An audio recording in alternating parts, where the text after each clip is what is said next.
സ്വീകരിക്കുമാറാകട്ടെ. നമ്മുടെ ജീവിതത്തിൽ സംഭവിച്ചു പോയിട്ടുള്ള എല്ലാ ചെറുതും വലുതുമായ പാപങ്ങൾ നാദം വിട്ടുപുറത്തു മാപ്പ് നൽകി അനുഗ്രഹിക്കുമാറാകട്ടെ. പ്രിയമുള്ള മുഅ്മിനീങ്ങളെ, സത്യവിശ്വാസികളെ, നമ്മൾ ഇന്നലെ അവസാനമായി പറഞ്ഞു നിർത്തിയത് പരിശുദ്ധമായ ദുൽഹജ്ജ് മാസത്തിൻ്റെ ഏറ്റവും പ്രധാനപ്പെട്ട ഒരു അമലായ അറഫ ദിവസത്തിൻ്റെ നോമ്പിൻ്റെ ശ്രേഷ്ഠതയെ പറ്റിയാണ്.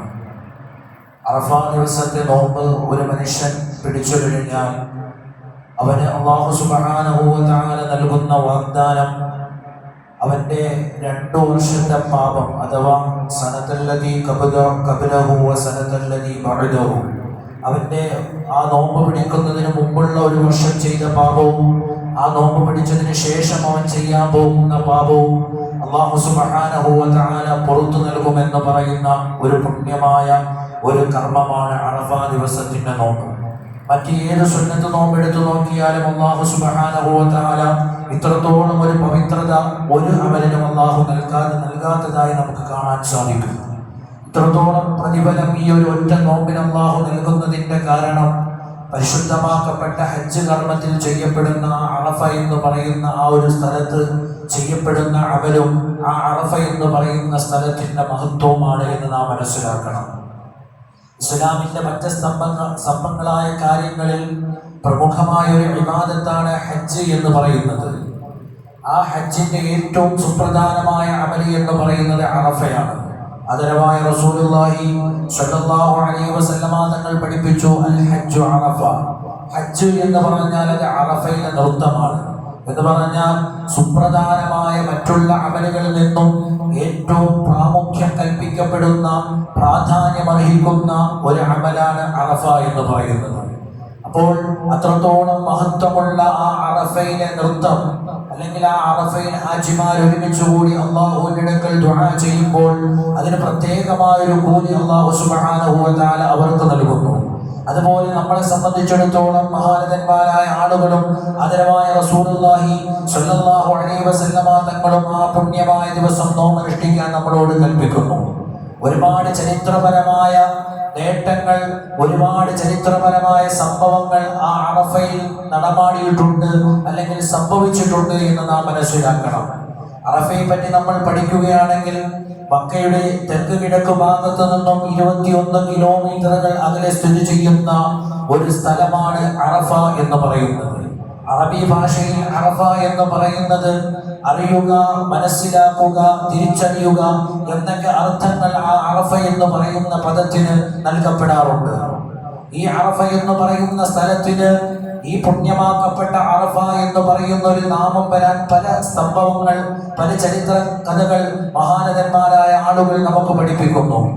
ഒന്നാമതായി നമ്മൾ മനസ്സിലാക്കേണ്ടത്, അറഫ എന്ന് പറയുന്ന സ്ഥലത്തിന് അറഫ എന്ന നാമം കൊടുക്കാനുള്ള ഒരു പ്രധാന കാരണം, മഹാനായ ഖലീലുല്ലാഹി ഇബ്രാഹിം നബി അലൈഹിസ്സലാത്തു വസ്സലാമയ്ക്ക് അല്ലാഹു സുബ്ഹാനഹു വ തആല സുന്നത്തിലൂടെ ഒരു സന്ദേശം നൽകി, തന്റെ മകനെ അല്ലാഹുവിന് വേണ്ടി ബലിതർപ്പണം നടത്താൻ. അല്ലാഹുവിന് വേണ്ടി തന്റെ വാർദ്ധക്യ സമയത്ത് അല്ലാഹു സുബ്ഹാനഹു വ തആല നൽകിയ ആ പൊന്നുമകനായ ഇസ്മാഈൽ നബി അലൈഹിസ്സലാത്തു വസ്സലാമെ അല്ലാഹുവിന് വേണ്ടി ബലിതർപ്പണം നടത്തുന്നതിന് വേണ്ടിയുള്ള ഒരു ചിന്ത സുന്നത്തിൽ അല്ലാഹു നൽകുകയാണ്. ആ ഒരു ചിന്ത നൽകിയത് പരിശുദ്ധമായ ദുൽഹജ്ജ് മാസത്തിന്റെ 8ാമത്തെ ദിവസമായിരുന്നു. അതുകൊണ്ട് തന്നെ ആ ദിവസത്തിന് നമ്മൾ പേര് പറയാറുണ്ട് യൗമുൽ തർവിയ, അഥവാ സംശയത്തിന്റെ ദിവസം.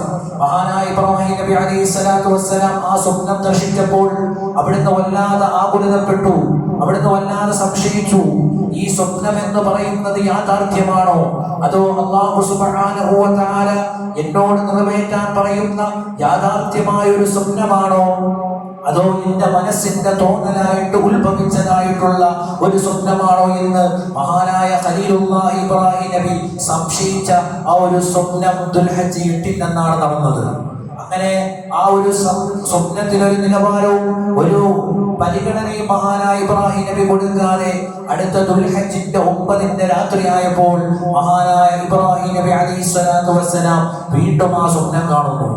ആ സ്വപ്നം വീണ്ടും മഹാനവറുകൾ ദർശിച്ചപ്പോൾ അവിടുന്ന് മനസ്സിലായി, ഇത് അള്ളാഹുവിന്റെ ഭാഗത്തു നിന്നുള്ള തന്നോടുള്ള കൽപ്പനയാണ് എന്ന് മനസ്സിലാക്കിയ, അങ്ങനെ മനസ്സിൽ തോന്നിപ്പിച്ച ഒരു ദിവസമാണ് പരിശുദ്ധമായ ദുൽഹജ്ജിന്റെ 9, അഥവാ നമ്മൾ അറഫ ദിവസം എന്ന് പറയുന്നത്. മഹാനായ ഖലീലുല്ലാഹി ഇബ്രാഹിം നബിക്ക് തന്റെ സംശയം നീങ്ങിപ്പോയി. മനസ്സിലാക്കപ്പെട്ട ആ ഒരു ദിവസം എന്ന രീതിയിൽ ആ പരിശുദ്ധമാക്കപ്പെട്ട ദിവസത്തിന് അറഫ എന്ന് നാം പറയപ്പെടുന്നു. മറ്റ് ചരിത്ര സംഭവങ്ങളിലേക്ക് നാം കടന്നുപോയി കഴിഞ്ഞാൽ സ്വർഗത്തിൽ നിന്നും മഹാനായ ആദം നബി അലൈഹി സ്വലാത്തു വസ്സലാമയും മഹ്ദി ഹവ്വാ ബീബി റളിയല്ലാഹു തആല അൻഹയും ഭൂമി ലോകത്തേക്ക് അല്ലാഹു സുബ്ഹാനഹു വ തആല ഇറക്കി. വിലക്കപ്പെട്ട ഖനി ഭക്ഷിച്ചതിന്റെ പേരിൽ അല്ലാഹു സുബ്ഹാനഹു വ തആല അവരോട് സ്വർഗ്ഗത്തിൽ എന്തും ഭക്ഷിക്കാൻ പറഞ്ഞു. പക്ഷേ വലാ തഖറബാ ഹാദിഹി ഷജറ ഫതകൂനാ മിനൽ ളാലിമീൻ. അല്ലാഹു സുബ്ഹാനഹു വ തആല ആദം നബി അലൈഹി സ്വലാത്തു വസ്സലാമയോട് കൽപ്പിച്ചു, വലാ തഖറബാ ഹാദിഹി ഷജറ ഫതകൂനാ മിനൽ ളാലിമീൻ. ആ ഒരു പഴത്തിലേക്ക് നിങ്ങൾ അടുക്കാൻ പാടില്ല, അതിൽ നിന്ന് നിങ്ങൾ കഴിക്കാൻ പാടില്ല എന്ന് അല്ലാഹുവിന്റെ ആജ്ഞ വരികയും പക്ഷേ ഇബ്ലീസിന്റെ ചതിപ്രയോഗത്തിൽ അത് കഴിക്കുകയും അല്ലാഹു അവരെ ഭൂമി ലോകത്തേക്ക് രണ്ടുപേരെയും രണ്ട് സ്ഥലത്തായിട്ട് അല്ലാഹു നിയോഗിച്ചു. അങ്ങനെ അവസാനം അവർ ഒരുപാട് അലഞ്ഞു തിരിഞ്ഞു നടന്നു. പക്ഷെ അവർക്ക് എവിടെയും രണ്ടുപേർക്കും കണ്ടുമുട്ടാൻ സാധിച്ചില്ല. അവസാനം ആദം നബി അലൈഹി സ്വലാത്തു വസ്സലാമയും മഹ്ദി ഹവ്വാ ബീബി റളിയല്ലാഹു തആല അൻഹയും കണ്ടുമുട്ടിയ ആ ഒരു സ്ഥലമാണ് ഇന്ന് നമ്മൾ അറഫയായി മനസ്സിലാക്കപ്പെടുന്നത് എങ്കിൽ അങ്ങനെ ഒരുപാട് ചരിത്രങ്ങൾക്ക് സാക്ഷ്യം വഹിച്ച ഒരു പുണ്യഭൂമിയാണ് അറഫ എന്ന് നാം മനസ്സിലാക്കണം. അല്ലാഹു സുബ്ഹാനഹു വ തആല കാര്യങ്ങൾ മനസ്സിലാക്കി അമൽ ചെയ്യാൻ നാഥൻ തമ്പുരാൻ തൗഫീഖ് നൽകുമാറാകട്ടെ. സുബ്ഹാനല്ലാഹുമ്മ വ ബിഹംദിക